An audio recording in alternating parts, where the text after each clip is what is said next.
दिनांक 26/6/2025 रोजी साधारणतः संध्याकाळच्या सुमारास 7:30च्या दरम्यान एक महिला जखमी होऊन पडल्याबाबतची माहिती मिळाली होती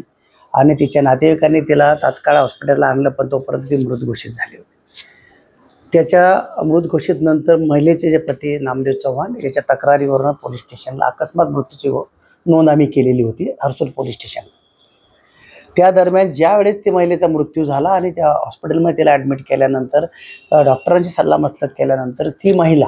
त्या रस्त्यावर जी पडलेली होती ती सुरुवातीला त्या लोकांचं इतरांचं म्हणणं होतं की दगड वगैरे लागल्यामुळे खाली, कारण की त्या ठिकाणी हिल एरिया आहे, दगड लागून ती मरू शकते किंवा ते पाय घसरलं असेल। परंतु निश्चित वैद्यकीय याच्यावरून आमचं एक पूर्ण मत झालं की हे नैसर्गिकरित्या कुठेही असं झालेलं नाही आहे। कोणीतरी तिला कोणत्या तरी घातक हत्याराने, दगडाने, लाकडाने मारून तिला त्या ठिकाणी पडल्याबाबतची आमची खात्री झाली आणि हीच मृतकाच्या नातेवाईकाची पण खात्री झाल्यानंतर त्या अकस्मात मृत्यूमधून आम्ही खुनाचा गुन्हा दाखल केला। खुनाचा गुन्हा दाखल केल्यानंतर त्या परिसरामध्ये आम्ही जी माहिती घेतली किंवा त्या मृतकाच्या नातेवाईकांकडून खरवड गावातील जे काही लोक होते त्यांची माहिती घेतल्यानंतर एक संशयित इसम 6:30-6:45च्या दरम्यान संध्याकाळी मृतक महिलेच्या घराकडे गेला होता अशा बाबतची माहिती प्राप्त झाली होती आणि त्याच्या वर्णनाने त्या अनुषंगाने त्या भागात आम्ही शोध घेतला असता अशा प्रकारचा इसम त्या ठिकाणी आलेला होता संध्याकाळी अशी बातमी कन्फर्म झाल्यानंतर त्याचं वर्णन आणि त्या व्यक्तीचं असलेलं सगळं त्या ठिकाणचं अस्तित्व, तिथल्या गावाच्या लोकांशी त्याचा काहीतरी संपर्क होता, तो व्यक्ती बाहेरचा होता, परंतु तिथल्या स्थानिक नागरिकांनी जी आम्हाला माहिती दिली होती त्याच्यानुसार तो तिथल्या गावातल्या एक मुलाकडे आपला मित्र म्हणून आलेला होता संध्याकाळी त्याला भेटायला आणि त्या अनुषंगाने ह्या महिलेकडे पण तो गेला होता आणि हे महिलेला रस्त्यामध्ये आडून त्याने त्या पद्धतीने अशा प्रकारे कृत्य केला असावं असा एक संशय निर्माण झाला। त्या ॲड्रेस प्राप्त झाल्यानंतर आम्ही माननीय पोलीस अधीक्षक सोप यांना, माननीय श्री आमचे बाळासाहेब पाटील साहेब, HDPO ॲडिशनल साहेब मिरखेलकर साहेब यांना ही बाब आम्ही कानावर टाकली। प्रभारी अधिकारी API लोखंडे यांनी आम्ही आणि त्यानुसार साहेबांनी सांगितलं कुठल्या परिस्थितीमध्ये आरोपी ह्या अशा प्रकारे डिटेक्ट होणं आवश्यक आहे आणि ह्या महिलांविषयी गुन्हा आहे, त्याच्यावर संवेदना खूप मोठ्या प्रमाणात आहेत। म्हणून रात्रभर पूर्णभर पावसात आम्ही स्वतः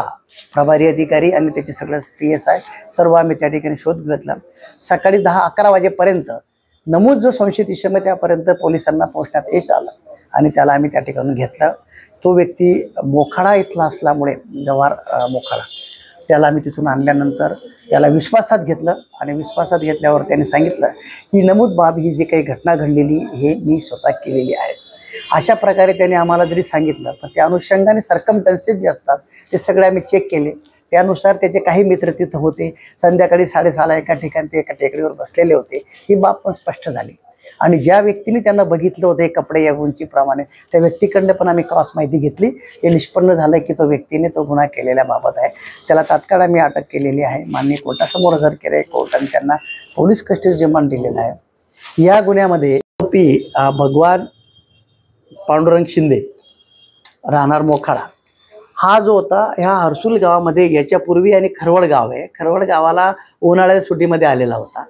तेव्हा देखील अशा ह्या जी महिला या महिला संपर्कात त्याचं बोलणं झालं काही झालं असेल तेव्हा महिलांना नकार दिलेला आहे, पण त्याच महिलेला पुन्हा भेटावं अशा प्रकारे त्याच्या भावना झाल्यामुळे तो पुन्हा आज 3-4 महिन्यानंतर त्या गावाला पोहोचला आणि तिला अशा प्रकारची इच्छा व्यक्त केली की जी गोष्ट शी डिनाय आणि त्यामुळे तिचा त्यांच्यामध्ये वाद खटकला आणि त्याने जवळच असलेल्या त्याच्याजवळ तिथं लाकडाचा एक दांडका होता त्याचा वापर करून नमूद महिलेला जखमी केलं आणि त्या पद्धतीने तिथून पळून गेला। नंतर उपचारादरम्यान त्या महिलेचा मृत्यू झाला। नमूद आरोपी त्याचं कुठल्याही प्रकारे पोलिसांना त्या भागात राहत नसताना देखील शोध घेणं अत्यंत कठीण काम होतं, परंतु मुसळधार पडणाऱ्या पावसात देखील पोलीस त्या ठिकाणी काम करत होते वरिष्ठांच्या मार्गदर्शनाखाली आणि त्या आरोपीला पोलिसांनी 24 तासामध्ये आम्ही अटक केलेला आहे आणि आज मान्य कोर्टासमोर त्याला हजर केला आहे, तो पोलीस कस्टडीमध्ये आहे। त्याच प्रकारे एकतर्फी त्या महिला त्याने सांगितलं की तू मला आवडते अशा पद्धतीने त्या प्रकारे त्याने सांगितलं की अशा या म्हणूनच एकतर्फी एक प्रकारे थोडक्यात म्हणता येईल की एकतर्फी प्रेमामधून त्या अशा प्रकारची घटना घडलेली आहे।